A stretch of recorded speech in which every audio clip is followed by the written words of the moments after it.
Halo, Assalamualaikum warahmatullahi wabarakatuh. Kembali lagi bersama saya Nia Alfitriani, guru IPA di MTSN 6 Majalengka.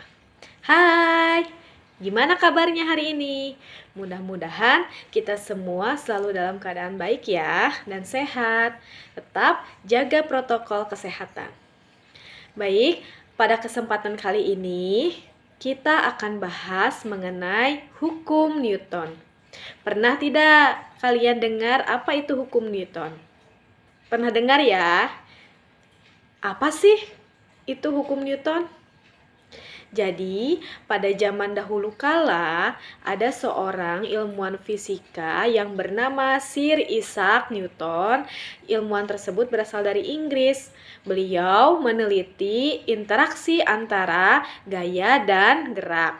Nah, hasil dari penelitiannya itu dituangkan ke dalam hukum Newton. Dinamakan hukum Newton karena untuk memberikan penghargaan kepada penemunya. Jadi dipakailah nama belakangnya yaitu Newton, hukum Newton. Nah, hukum Newton ini ada 3 ya. Ada hukum 1 Newton, ada hukum 2 Newton, dan ada hukum 3 Newton. Apa saja bunyinya? Kita simak ya.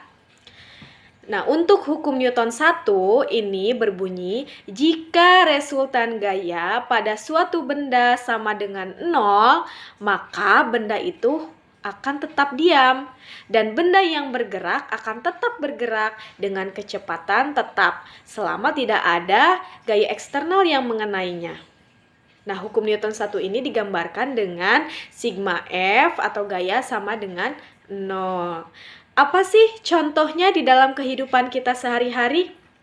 Misalnya, kamu sedang naik mobil. Pernah tidak ketika naik mobil, tiba-tiba mobilnya direm mendadak? Nah, pasti otomatis badan kamu itu akan terdorong ke depan. Nah, itu merupakan contoh kasus dari hukum 1 Newton. Jadi ketika kamu sedang bergerak konstan, maka dia akan tetap bergerak. Ya, kecuali ada gaya yang eksternal yang mengenainya. Nah, ketika direm mendadak, otomatis benda kita akan terdorong ke depan. Oleh karena itu, dibuatlah adanya sabuk pengaman untuk mengatasi dari akibat hukum 1 Newton ini. Nah, sekarang apa bunyi hukum 2 Newton? Hukum Newton yang kedua ini berbunyi, percepatan yang dihasilkan oleh resultan gaya yang bekerja pada suatu benda ini akan berbanding lurus dengan resultan gaya tersebut dan akan berbanding terbalik dengan massa bendanya. Jadi percepatannya itu akan berbanding lurus dengan gaya dan berbanding terbalik dengan massa benda. Jadi apabila percepatannya besar, otomatis gayanya juga akan besar dan massa bendanya itu akan kecil. Jika percepatannya kecil, maka gayanya juga akan bernilai kecil dan massa bendanya kebalikannya yaitu akan bernilai besar ya. Nah, pada hukum 2 Newton ini dirumuskan menjadi A sama dengan sigma F per M. A di sini adalah percepatan. Kemudian sigma F itu adalah resultan gaya dan M-nya adalah massa benda. Apa contohnya di dalam kehidupan kita sehari-hari? Misalkan ada 2 orang yang sedang mendorong gerobak yang sama. Orang yang pertama itu mendorong gerobak yang kosong. Sedangkan orang yang kedua itu mendorong gerobak ada batunya seberat ya dengan massa 10 kg. Kamu perhatikan bagaimana kedua orang tersebut mendorong gerobak tersebut.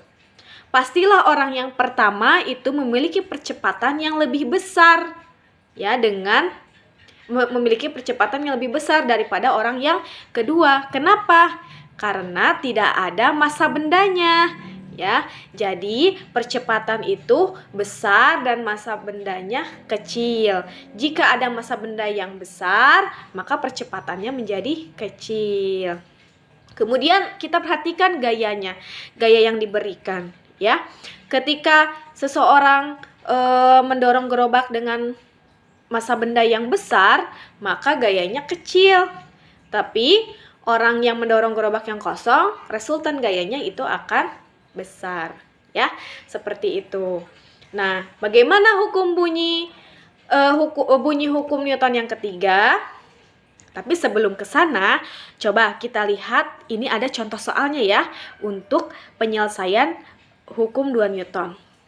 Perhatikan, misalkan ada sebuah mobil yang mogok, ditarik oleh truk dengan percepatannya 2 meter per sekon kuadrat.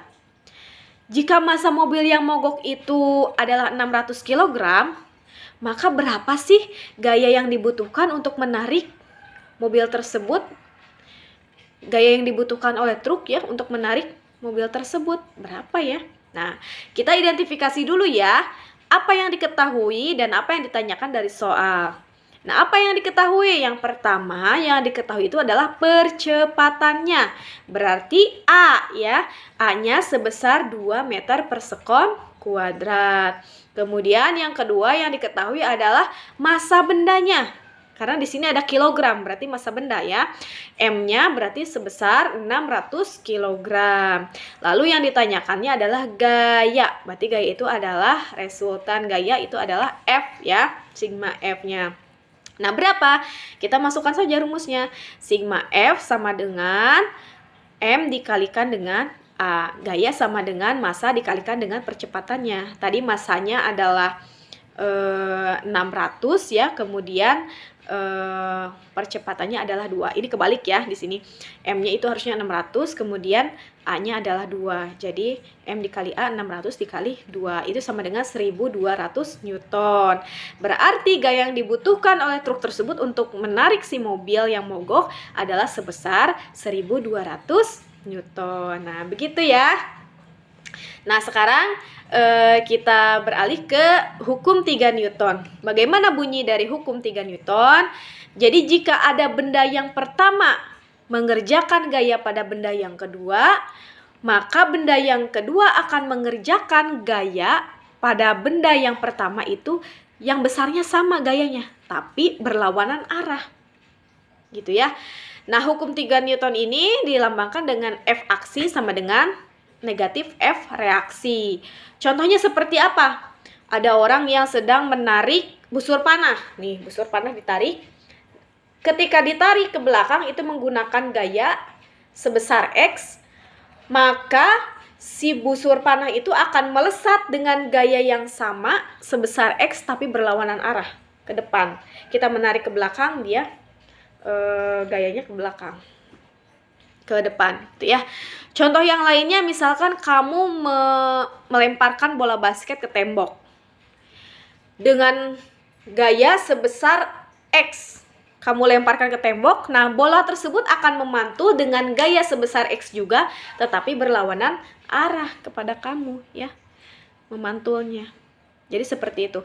F aksi sama dengan negatif F reaksi.